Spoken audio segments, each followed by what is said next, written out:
10h, 11h, le grand rendez-vous européen. Avec Les Échos et CNews. Cécile Cornudet, Mathieu Bock-Côté, Sonia Mabrouk. Merci d'être avec nous. La suite de votre émission dominicale Le Grand Rendez-vous. Nous étions avec Jordan Bardella, président du Rassemblement National dès le début de cette émission. Et c'est Clément Beaune qui nous a rejoint. Bonjour à vous. Bonjour. Et merci d'être avec nous, secrétaire d'État en charge de l'Europe. Évidemment, nous allons beaucoup parler d'Europe. Mais tout d'abord, une première question de Cécile Cornudet. Oui, Emmanuel Macron, hier à Marseille, a tenu un meeting où il n'y avait pas tellement de monde, en tout cas moins que ce que vous aviez envisagé. C'est le signe de quoi, selon vous? Il y a peu d'enthousiasme, peu de souffle. Finalement, c'est un second tour qui se joue plus sur le rejet de Marine Le Pen ou d'Emmanuel Macron que sur un vrai enthousiasme. Bon, là, je crois que vous spéculez beaucoup. Écoutez, il y avait un meeting avec, je crois, à peu près 4000 personnes, un samedi d'un week-end pascal, en plein air à Marseille. C'était un beau meeting où il y avait du monde. Je ne sais pas quelle est la référence, mais il y avait une mobilisation importante. Et puis surtout, un meeting de ce second tour, c'est un moment où on s'adresse évidemment à ces militants, enthousiastes, on crée de la ferveur, mais où, on y reviendra, j'imagine, le candidat Emmanuel Macron a expliqué aussi un projet très concret, très détaillé sur l'écologie. C'était aussi un moment de fond. On a détaillé un programme, un projet. C'est pas une campagne sur le rejet. Non, je crois que justement, ce qu'on a vu hier, à la fois dans le ton, dans la bienveillance, ne pas siffler l'adversaire, c'est évidemment un combat politique contre l'extrême droite, il faut appeler les choses par leur nom, mais c'est aussi un moment de projet, un moment positif. Tout ce qu'a évoqué Emmanuel Macron en disant que nous allons devenir la première nation écologique d'Europe, en ayant des propositions très concrètes d'organisation gouvernementale, d'objectifs nouveaux, de mesures concrètes, précises, c'est un projet positif pour la France et pour l'Europe. Eh bien, nous allons C'était pas simplement le rejet, l'invective. On a vu tout le contraire hier. Malgré tout, il y avait la qualification très claire dans la bouche d'Emmanuel Macron de l'extrême droite pour la coller à Marine Le Pen. Il y a eu également un soutien, mais avant que le président candidat ne prenne la parole, en la personne de Mourad Boudjelal, qui a affirmé que ceux qui votent Marine Le Pen, c'est-à-dire quand même des millions de Français, sont racistes. Est-ce que vous partagez cela? Est-ce que vous diriez la même chose? Non. Je n'ai pas entendu exactement la formulation. Si l'idée, c'est de dire que les électeurs du Rassemblement national et de Marine Le Pen sont racistes, je ne partage pas cette idée. Pas du tout. Qu'il y ait du racisme en France, bien sûr. Qu'il y ait de la discrimination dans notre pays, bien sûr. Que ce soit parfois le fait d'individus, d'entreprises, de collectivités, ça existe. Mais je ne crois pas qu'on soit face à deux France irréconciliables. Je ne crois pas qu'il faille considérer que les électeurs de Marine Le Pen, même du premier tour, soient en quelque sorte des gens qui se soient mis au banc de la République ou en dehors de la démocratie. Je ne crois pas du tout cela. Je crois en revanche que Marine Le Pen, ceux qui la soutiennent, défendent un projet d'extrême droite qui est mieux emballé, mieux enrobé, mais qui garde les fondamentaux de l'extrême droite, la stigmatisation des étrangers en particulier, la division du pays et le rejet de l'Europe. Donc les électeurs de Marine Le Pen ne savent pas pourquoi ils votent finalement? Si, ils ont sans doute... Vous savez, moi je suis prudent dans l'interprétation des votes. Il y a un mélange probablement de préoccupations et de raisons. Je ne pense pas que tous les électeurs d'Emmanuel Macron comme de Marine Le Pen aient les mêmes raisons de choisir tel ou tel candidat. Il y a de la colère, il y a le sentiment, c'est ça qu'il faut démonter, parce que je crois que c'est une mystification, que Marine Le Pen pourrait être plus protectrice, que Marine Le Pen est plus sympathique, que Marine Le Pen serait plus sociale. Je crois que tout ça est faux. Mais il ne s'agit pas de le décréter, il s'agit de le démontrer, mesure par mesure. L'écologie en est un bon exemple, l'Europe en est un bon exemple. La candidate du pouvoir d'achat, sans doute elle a fait campagne là-dessus et a attiré un certain nombre d'électeurs sur ce thème, parce qu'il y a une vraie préoccupation. C'est un mensonge complet. Toutes les mesures, on peut les prendre une par une qu'elle propose, sont moins protectrices que celles qu'on a déjà prises, ne sont pas financées, et donc c'est la dette ou l'impôt de demain. Donc c'est une candidate antisociale, anti-républicaine et anti-européenne. Il faut le démontrer. Anti-républicaine, permettez-moi d'insister. Imaginons qu'elle fasse 43 ou 44%, 45, 46, qu'en sais-je. On peut donc dire que 45% des Français seraient factieux et hostiles à la République? Pas du tout. Encore une fois. Mais pas du tout, parce que moi je pense... Ils ne savent pas pourquoi ils votent. Mais je pense qu'il y a beaucoup de tromperie sur la marchandise dans le programme de Marine Le Pen. Il y a des gens qui adhèrent, il y a des gens sans doute qui adhèrent à des préoccupations, à des colères, peut-être même à certaines propositions. Mais quand vous voyez que la plupart des propositions de Marine Le Pen, soit elles sont anticonstitutionnelles, parce que quand même, interroge, la Constitution, c'est pas un bout de papier, c'est un contrat que le peuple, il y a quelques décennies, a soutenu. Oui, on peut y revenir, ça a été dit par beaucoup de juristes, le référendum qu'elle propose, il n'est pas conforme à notre Constitution. Je crois que c'est un fait. Quand Marine Le Pen veut dire que les binationaux, qui sont des millions dans notre pays, n'auront plus les mêmes priorités en matière de logement social, oui, je crois que ça revient sur des principes républicains importants. On verra le soir du second tour. Pour l'instant, dans le combat, pour dire à tous ceux qui ont voté pour Marine Le Pen au premier tour, qui seraient tentés par Marine Le Pen au second tour, ne vous laissez pas piéger. Vous dites, pardon, que donc, la préférence nationale est anti-républicaine. C'est bien cela, dans votre dernier argument? Oui, enfin, c'est pas un nouvel argument, je pense que c'est très Non, important. mais dans ce que vous venez de développer, oui. Oui, parce que qu'est-ce qu'elle met derrière? C'est-à-dire que ça ne peut pas être mis en place, ou est-ce que c'est contraire à vos valeurs? C'est ça la question. Parce que dans d'autres pays, ça peut exister. Je vais vous prendre un exemple très précis. Personne au Rassemblement national, j'ai encore entendu M. Chenu, député qui soutient Marine Le Pen hier, ne pas être capable de répondre à la question. Par exemple, les binationaux. Qu'est-ce qu'on fait quand vous êtes franco-portugais, par exemple? Il y a des centaines de milliers de personnes dans notre pays ou d'autres nationalités. Est-ce que vous avez toujours droit à un logement social, à tel emploi public, ou est-ce que vous êtes à l'arrière de la queue parce que vous avez le malheur d'avoir un deuxième passeport parce que votre famille a cette histoire-là? Ça n'a jamais été clarifié. Et quand on regarde les projets, moi je suis allé regarder, les projets qui sont mis en ligne par Mme Le Pen de révision constitutionnelle, a priori, ils seraient exclus. En tout cas, ils n'ont jamais été capables de dire à nos concitoyens qui ont 2 passeports qu'ils ne seraient pas exclus de cette priorité. Ils sont français et l'autre nationalité, généralement. Donc ils devraient bénéficier des mêmes droits et devoirs des Français. Vous le redemanderez au Rassemblement national, ce n'est pas ce qui est garanti aujourd'hui. Moi, ça m'inquiète beaucoup. Les Européens, nos concitoyens européens, est-ce qu'ils sont dans cette priorité nationale? Je comprends que non. Donc ça veut dire, on peut tout à fait le vouloir. Moi, sur le plan éthique, je suis contre. Mais admettons. Simplement, c'est contraire aux traités européens. Vous me direz, c'est pas grave. On ne respectera pas les traités européens. Très bien. Ça veut dire que Marine Le Pen, puisque je comprends que le 25 avril, si elle venait à être élue, elle irait à Bruxelles, elle dirait, ça s'ajouterait à une longue liste de courses. Voilà en quoi je ne vais pas respecter les traités européens. Soit elle renégocie avec tout le monde, ça va prendre un certain temps. Soit elle va dire, je sors toute seule, et ça s'appelle le Frexit. Puisque vous arrivez sur l'Europe, on parlera tout à l'heure, et c'est lié de l'écologie, mais ça veut dire donc qu'il est impossible pour la France de renégocier, même un temps soit peu, les traités européens, que ça signifierait sortir finalement de l'Union européenne? Moi, je ne dis jamais, il n'y a pas d'alternative, il n'y a pas le choix, etc. D'abord, si les Français, ce qu'évidemment je combats très fortement de toutes mes forces, choisissaient Marine Le Pen le 24 avril, ils auraient choisi, mais il faut leur dire, un projet qui, oui, risque très vite de nous faire sortir de l'Union européenne. Je veux l'expliquer. Et c'est possible de faire ce choix. Les Britanniques ont choisi le Brexit. Au moins, c'était clair. Elle dit que ce n'est pas son choix. Oui, mais simplement, c'est une Europe en pièces détachées qu'elle nous vend. Parce qu'elle pensait que c'était indigeste à avaler d'un coup, donc elle l'a cassé en petits bouts. Mais c'est exactement pareil. Donc, c'est pas très compliqué. Quand vous dites, on va baisser la contribution française au budget de l'Union européenne de 5 milliards d'euros nécessaires pour financer ces mesures de pouvoir d'achat. Quand vous dites, le droit français va primer sur le droit européen. En première approche, tout ça peut apparaître presque du bon sens. Quand on vit en collectivité, l'Europe est aussi une collectivité, vous préférez toujours payer moins de charges et avoir plus d'avantages, c'est toujours mieux. Simplement, qu'est-ce qui va se passer? Elle va négocier. Avec qui? Ses alliés en Europe, c'est pour l'instant M. Orban, peut-être un peu la Pologne, et encore. Bon. Là, si vous prenez cette hypothèse-là, c'est qu'elle est élue. Donc c'est quand même la présidente d'une nation qui n'est pas une nation minime dans l'Union européenne. Mais quand on est un souverainiste, elle se présente, je crois, comme telle. On est attaché à la souveraineté des autres aussi.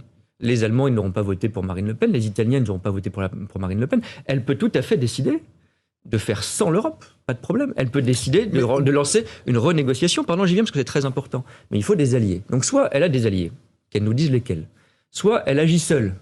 Ça s'appelle le Frexit. C'est une possibilité, mais il faut simplement le dire honnêtement. Et soit elle renonce à ce qu'elle a proposé. Bon, vous avez le choix entre une France isolée, une France affaiblie ou une France humiliée. Mais pour vous, c'est la France telle que vous la présentez, c'est l'Europe telle que vous la présentez ou le Frexit? Fondamentalement, ce sont les deux options. Pas du tout. Qu'est-ce qu'on a fait depuis 5 ans? Moi, je suis pas du tout un pro-européen. Le Rassemblement national aime me caricaturer comme un euro-béat, un béni oui-oui, etc. Je crois être, moi peu importe, le président de la République pendant 5 ans a démontré tout le contraire. On s'est battu pied à pied pour changer des choses fondamentales, reconnaissons-le, dans l'Union européenne. Est-ce que vous avez un exemple concret? Oui, tout à fait. Par exemple, le plan de relance européen.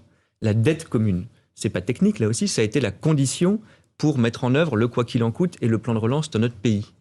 Ça, c'était pas gagné. Madame Merkel, il y a 5 ans, qui était alors encore chancelière, elle voulait pas entendre parler d'une telle chose. Quand on a acheté nos vaccins en commun, et qu'on a dit à l'Allemagne, achetons en commun, parce qu'ils avaient le vaccin avant nous, puisque la première start-up qui a développé le vaccin, je rappelle que c'était une start-up allemande. Mais Clément Beaune, les autres pays qui n'ont pas acheté en commun s'en sont sortis, ils ont été vaccinés, les populations. D'abord moins que l'Europe. Non, mais pourquoi faire croire que c'est une vision apocalyptique si on est en dehors de l'Europe? Je ne prétends pas que c'est une vision apocalyptique, je prétends que quand on dit quelque chose aux Français, dans un moment aussi important que le second tour, il ne faut pas faire croire qu'on est au pays de oui-oui et que les choses se font sans conséquence. Les Anglais, ils ont été vaccinés avec d'abord de l'argent de l'Union européenne et ils ont fait un pari sur un vaccin qui a été disponible plus tôt. Si on avait fait le même avec notre vaccin français, Sanofi, je le regrette, mais il n'est pas encore là. Et nos vaccins, vous savez où il est produit? En Belgique. Bon. Donc si on avait une stratégie 100% nationale, 100% nationaliste en l'occurrence, on aurait moins de vaccins. Il faut quand même le dire. Et il n'y a que 2 pays dans le monde qui ont été très en avance, dont Israël qui a tout misé sur Pfizer. Paris réussit, mais Paris quand même. Si ça ne va pas marcher, ils n'auraient pas de vaccin, zéro. Nous, on a diversifié par l'Europe. Mais je ne veux pas être trop long là-dessus. Mais simplement, je veux dire... le primat du droit national sur le droit européen, pour vous, c'est le Frexit. Je reviens parce que c'est très important. Évidemment, moi, je veux une Europe qu'on change. Je veux une Europe... Je constate tous les jours, je suis bien placé pour le vivre, il y a une Europe frustrante, trop lente, bureaucratique, parfois encore trop libérale. Je veux qu'on la change. On peut le faire.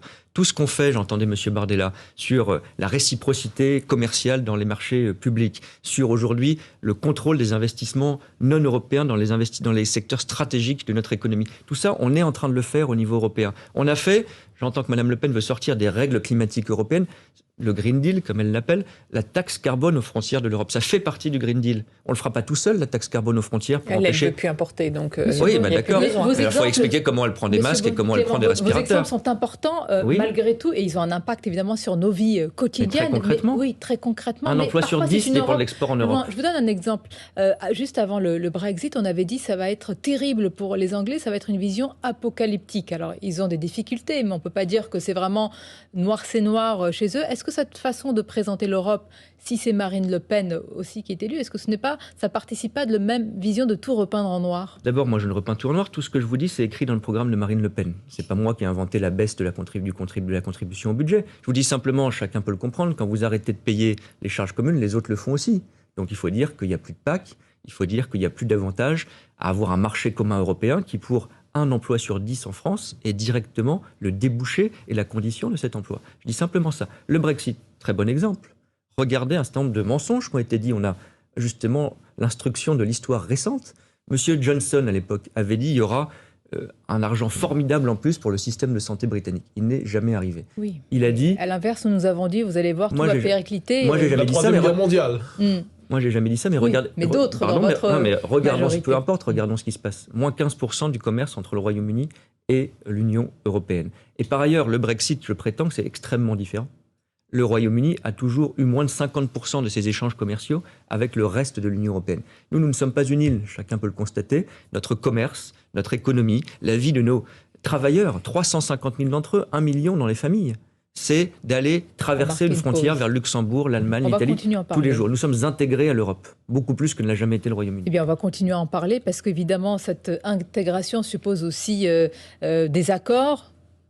2 mots séparés. Et pour parler du gaz et du pétrole russe, nous en avons parlé avec Jordan Bardella. On va continuer à en parler par rapport à l'Ukraine. Et puis nous vous interrogerons aussi sur le tournant écologique d'Emmanuel Macron. Une courte pause et on se retrouve. Et à une semaine pile du second tour, 2 invités pour ce grand rendez-vous. Vous avez pu suivre, regarder ou écouter Jordan Bardella la première demi-heure. Et c'est à présent Clément Beaune, secrétaire d'État en charge de l'Europe, qui est avec nous. Une question justement sur l'Europe. Clément Beaune, le New York Times, journal bien renseigné s'il en est, croit savoir que juste après l'élection présidentielle française, vous allez mettre sur la table et vous engager dans le scénario de l'embargo sur le gaz russe, qu'en fait l'Union européenne attend l'échéance présidentielle pour ne pas nuire à Emmanuel Macron. Vous confirmez ? Non, je ne confirme pas qu'il y a cette espèce de tactique ou de complot. J'ai entendu M. Bardella qui s'est précipité sur cette information du New York Times, soi-disant information, je vais y revenir, pour crier au complot, manœuvre de diversion un peu grossière pour cacher leur connivence avec la Russie. La réalité, c'est qu'il y a eu des trains de sanctions, 5 déjà. La question de l'énergie, notamment le pétrole et le gaz russe, est sur la table. Je crois que vous n'avez pas besoin de lire le New York Times pour le savoir. M. Bardella est des députés européens. S'il a besoin d'aller lire un journal américain pour savoir que quelque chose qui est sur la table du Parlement européen et des États depuis plus d'1 mois existe, c'est un peu inquiétant. Donc ça veut dire que juste après l'élection, ça peut être un scénario tout à fait plausible. Il y a des discussions depuis longtemps, depuis début mars, pour savoir comment on renforce les sanctions et essayer d'avoir un coup d'avance. Bien sûr, la question de la réduction de notre dépendance et de la suppression de nos importations de pétrole ou de gaz russe est posée. Pas pour faire plaisir, pas pour punir les consommateurs français ou les Français, mais parce que c'est un moyen de pression très important contre la Russie. Ça se décide à l'unanimité, donc c'est transparent. Ça sera, si Mme Le Pen était élue le 24 avril, elle aura l'occasion, puisqu'elle veut aller à Bruxelles, de donner sa position. Il n'y a rien de caché là-dedans. Maintenant, sur le fond, ça qui est très important, puisque l'argument, c'est non seulement le complot, mais c'est on prépare une explosion des prix à la pompe. Remettons les choses dans leur contexte. Le pétrole russe que nous importons, c'est selon les années 10 à 15% du pétrole que nous apportons en France. Bon. les prix de l'énergie, notamment du carburant, ils ont augmenté. Ils ont augmenté déjà bien avant la guerre qui est en Ukraine aujourd'hui. Ça s'est renforcé parce qu'il y a une tension sur les marchés internationaux. Ce n'est pas lié aux sanctions, c'est lié à la guerre elle-même. Bon. Et c'est pour ça que nous avons d'ailleurs pris des mesures de protection du pouvoir d'achat. On est toujours cohérent. On essaie de prendre les sanctions qui ont le plus d'impact face à la boucherie que nous voyons contre la Russie, de manière coordonnée au niveau européen et transparente. Et quand il y a des impacts, parce qu'il ne faut pas mentir aux gens, pétrole ou autre, il y a des impacts sur notre économie. On le voit déjà sur les prix de l'alimentation. On prend des mesures de protection donc, du pouvoir d'achat. Donc il n'y aura pas d'impact en termes d'inflation sur les prix. J'entends, parce que d'ailleurs, il a été si incapable de le chiffrer. embargo, Jordan Bardella, qui s'est précipité hier soir pour faire une vidéo, a parlé d'explosion des prix à la pompe. Il n'a donné aucun chiffre. Il a parlé de projet caché. Il n'y a aucun projet caché. Il y a un projet transparent en discussion depuis plusieurs semaines qui se décidera à l'unanimité. Oui, mais si on prenait l'action, c'est qu'il va intervenir après l'élection. Ce n'est pas lié au calendrier de l'élection présidentielle. Donc voilà, c'était ça la question. Vous voyez malheureusement qu'il y a une guerre et qu'elle continuera sans doute après le 24 avril. Monsieur Beaune, vu déjà les atrocités et les horreurs, et malgré l'impact qu'il y aura sur nous tous, pourquoi ne pas l'avoir décidé en amont, certains le disent. Sonia Mabrouk, il y a eu des sanctions décidées encore la semaine dernière, y compris sur des secteurs économiques qui sont pénalisants parfois pour nos entreprises. On l'a fait sur les biens de luxe, on l'a fait sur le charbon russe, on l'a fait sur un certain nombre de banques. Les nôtres sont concernés parfois. Donc on n'a rien caché du tout. Mais c'est donc la prochaine étape des sanctions. Mais c'est une possibilité, on le dit depuis le départ. Pardonnez-moi, une possibilité au moment où la CIA ne cesse de prévenir du risque nucléaire posé par un Poutine qui a subi de nombreux revers, au même moment où le président Zelensky affirme que c'est une possibilité aussi compte tenu de ce qui se passe sur le terrain. Et justement, pardon, pour ne pas tout mélanger, encore une fois, pourquoi il peut y avoir, et il y aura sans doute pétrole ou autre, des sanctions supplémentaires à décider à l'unanimité contre la Russie? Parce que malheureusement, ce qu'on voit, c'est que la guerre ne s'arrête pas. Quand j'entends le Rassemblement national nous dire, dans une vision là aussi extrêmement simpliste et bisounours, tapons sur les oligarques russes et ne tapons pas sur l'économie russe. Or, les oligarques russes, ils sont financés par les secteurs économiques. Il y en a déjà 1000 qui sont sous sanctions. Le RN a toujours voté contre, d'ailleurs, donc qu'ils soient un peu cohérents. Mais c'est en tapant, mais le cœur de l'économie russe proche de Vladimir Poutine, qu'on peut avoir un impact sur cette guerre. C'est notre intérêt aussi. Et quand on voit, je n'ai pas à commenter les commentaires de la CIA ou autres, mais ce qui est clair, non mais vous craignez vraiment là, on le voit déjà. Il faut savoir de quoi nous parlons. Selon l'organisation, le recours par Poutine à une arme nucléaire tactique est de plus en plus plausible. Je n'ai pas à commenter cela. Ils ont souvent eu raison, c'est une inquiétude tout à fait légitime. La CIA ne s'était pas trompée sur l'invasion. J'y viens tout de suite, mais simplement, je ne vais pas commenter des informations de services de renseignement étrangers et vous donner les nôtres. On a une analyse pour être très simple. Oui, on est dans une situation très grave. Est-ce qu'elle va s'aggraver encore dans les prochains jours? Très probablement. C'est d'ailleurs pas une surprise complète. M. Poutine l'a dit. Et on voit que, notamment sur le Donbass, sur un certain nombre de villes, y compris Odessa, il y a une pression, des frappes malheureusement, qui s'intensifient. Je ne spécule pas sur la nature des armes qui seront utilisées, sur le type d'agression qui va se prolonger, mais on est dans une phase où les choses ne vont pas s'arrêter et vont sans doute même s'aggraver. Et c'est aussi pour ça qu'on a ce débat européen qui n'est pas fini sur les sanctions. Et il y aura peut-être des sanctions dans les jours qui viennent, peut-être encore dans les semaines qui suivent, et ça n'est pas lié en aucun cas au calendrier de l'élection présidentielle française. Et je le dis encore une fois, parce que regardez ce qui s'est passé il y a encore quelques jours, on a pris des sanctions, même à quelques jours du premier tour. Ce qui est lié au calendrier, c'est vraiment le tournant, la conversion écologique. Certains disent d'Emmanuel Macron hier, ce n'est plus des clins d'œil, ce sont des gros sabots verts. La question, Clément Beaune, c'est jusqu'où aller dans cet entre-deux-tours pour plaire à un certain électorat?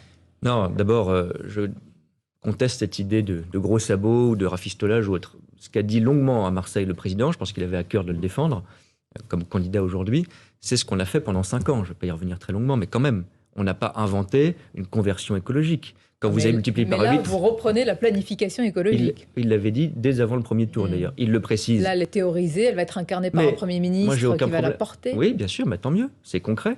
Mais j'ai aucun problème à dire que dans ce qui a fait que plus de 20% de nos concitoyens, notamment des jeunes, se sont mobilisés pour Jean-Luc Mélenchon. Dans une moindre mesure pour Yannick Jadot, beaucoup pour Jean-Luc Mélenchon. C'est parce que, je ne sais pas si c'était très crédible dans le programme, peu importe. Il a incarné, sur ce sujet aussi, l'écologie, un espoir. Il faut l'entendre. Et il faut renforcer un certain nombre de mesures. Il faut l'entendre, mais il faut que ce soit crédible. Mais justement, c'est ce que je vous dis, c'est que ce n'est pas... Mais justement, ce n'est pas un habillage en vert, et ce n'est pas un virage sur l'aile. Parce que j'insiste sur ce qu'on a fait. La planification écologique de Jean-Luc Mélenchon, c'est 200 milliards d'investissements. Vous, dans France 2030, c'est 30 milliards sur les investissements verts. Est-ce qu'il faut s'aligner pour que les mots rejoignent les actes? pas seulement une question de chiffres, je ne vais pas faire toutes les additions, c'est un peu fastidieux, mais Quand même, Les Non, mais il y moyens a une énorme comptent, différence. dans la volonté politique, oui. je vous le dis, c'est 30 milliards dans le plan France Relance, c'est 30 milliards aussi, vous le savez, Madame Cornudet, dans le plan de relance de l'économie qu'on a fait juste après le Covid. Il y aura un objectif de 700 000 Rénovation logements thermique. rénovés chaque année. Ce sera aussi, si on met bout à bout le bonus écologique, idem pour les véhicules électriques, les primes à la conversion, ce sera un effort de 3 milliards d'euros par an qui est prévu rien que sur ce volet. Donc ce sont des montants très importants. Je pense que si on faisait le total, on serait sans doute au-delà de 200 milliards. La question, c'est Mais jusqu'où sur le fond, aller. Mais Très jusqu'où sincèrement, aller en sur- édulcorant votre projet, parce que mais là, on vous n'édulcorons avez... pas notre projet. Hier, en regardant le meeting à Marseille, on voyait quand même des gens venus de droite. Je ne dis pas que l'écologie, c'est le monopole de la gauche, pas du tout. Mais en se demandant, mais comment on peut parler à un arc en ciel, si je puis dire, avec toutes ces couleurs Mais pour aussi les divers, en ayant toutefois une colonne Moi, je ne vertébrale viens pas de soi-même. l'écologie politique, mais je pense que cet arc vert que vous décrivez, il parle pour le coup, un peu comme le sujet européen d'ailleurs, à beaucoup de sensibilités différentes, au-delà du candidat qu'ils ont choisi au premier tour, au-delà de leur origine politique derrière Emmanuel Macron. Mais on n'a pas inventé ça. Je vous prends un exemple, puisque je suis un peu les questions européennes. Ce n'est pas des objectifs vides. Quand on s'est battu tout seul, le président l'a rappelé, pour la neutralité carbone en 2050, que le continent européen soit le premier du monde, 450 millions de personnes à être neutre en émissions de gaz à effet de serre en 2050. C'est nous qui l'avons défendu, c'est acté. Et le fameux Green Deal que Madame Le Pen veut mettre en pièces, Et pourtant, c'est la liste les jeunes des... ne vous reconnaissent pas ce Je crédit-là. sais, mais il faut peut-être Et vous l'expliquer les aviez en davantage. 2017, les jeunes. Et là, ils Mais sont je passés le constate chez... comme vous, Vous êtes je le devenu regrette. un électorat âgé. Peut-être qu'on l'a pas assez incarné, C'est peut-être pas qu'on une l'a pas critique, assez... hein, mais vous êtes devenu un électorat beaucoup plus Mais âgé. je le C'est vois une comme vous. réalité. Je le vois comme vous, mais c'est pour ça aussi que je pense que le président et le candidat avaient à cœur d'expliquer sur les 5 dernières années et pour ce qu'on propose sur les 5 prochaines, qu'il y a beaucoup de choses qui sont écologiques. Et s'il faut, c'est aussi le sens de cette gouvernance, d'un Premier ministre chargé de la planification écologique. Ce qu'a fait, je crois bien, Jean-Luc Mélenchon, je ne suis pas sûr qu'il y ait beaucoup plus de mesures. C'est l'incarnation, c'est de donner envie, de donner l'espoir et de donner un Vous sens. voyez, ça Alors, rejoint la première et question de et c'est Cécile ce qu'on- Cornudet. c'est- Est-ce je que vous crois que c'est ce que- manquez de je crois que sens, c'est- de bah, donner mais envie? Pardon, je vous le dis, Faut je crois que c'est ce que donner le envie d'avoir candidat envie. sur l'écologie Oui. a fait hier, en ajoutant un certain nombre, en précisant un certain nombre de mesures, en disant tout ce qu'on a fait, quand on a multiplié par 8, je le disais, le nombre de véhicules électriques, qu'on a déjà rénové 700 000 logements, que En maintenant un parlant de véhicule... sobriété, On alors arrive à que la jusqu'à fin, s'il vous présent... plaît. Une il- dernière question. Pardon, sur- dans son discours de Belfort sur l'énergie, je finis là-dessus, dans son discours de Belfort sur l'énergie, comme président de la République il y a quelques semaines, un des 3 axes pour atteindre la neutralité carbone, c'était la sobriété énergétique. Donc on ne l'a pas inventé non plus, mais il faut le dire plus Pour rejoindre fortement. la même question que Jordan Bardella, dans quel état d'esprit avant le débat d'entre-deux tours? Un mot si c'est possible. Combatif, déterminé. Eh bien, ça en fait 2. Je vous remercie, Clément Beaune, Merci à vous. d'avoir répondu à nos questions pour le grand rendez-vous.